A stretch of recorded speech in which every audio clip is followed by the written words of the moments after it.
what is the highest percentage submission in grappling? Overall, you have to go with the rear naked strangles from the back.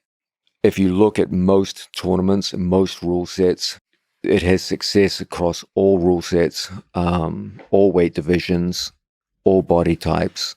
It doesn't require any kind of specific physical advantage, such as height, in order to be effective. It works equally well in both fighting and grappling. It will work regardless of how physically and mentally tough your opponent is. Okay, a heel hook is a very high percentage technique in modern day competition. But if your opponent simply makes up his mind that he's just not going to tap and is willing to take the physical damage, it won't result in the end of a match. A stranglehold, by contrast, will always end a match, regardless of your opponent's mental toughness. So I believe it's fair to say that at the end of the day, the single most high percentage method of submitting people in grappling is a rear naked strangle. So when you look at an athlete, maybe Gordon, you could speak to this, like what's the best, you mentioned Gary with the guillotine, what's the best submission to really invest in? Is it the rear naked choke? To really invest your development, like understanding the entirety of the system that leads into that? I think that, you have to do them all, obviously, but if I had like one submission only one submission I could pick for the rest of my life, it would definitely be a rear naked.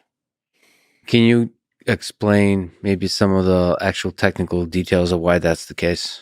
Well, as John spoke about, they're different in joint locks, whereas you don't have to tap. You can just let your leg break and then keep going with the strangle. There's none of that. And then it's just an inherent advantage you have being behind someone.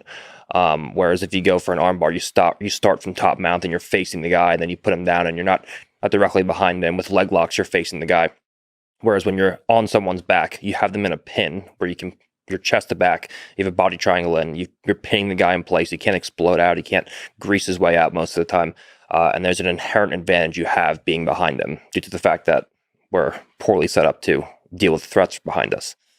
So would you say that's the most dominant position in jiu-jitsu, like more than mount, more than side control, more than... I think if you look at most matches historically, most guys who get stuck in positions for long amounts of time are guys with their back taken.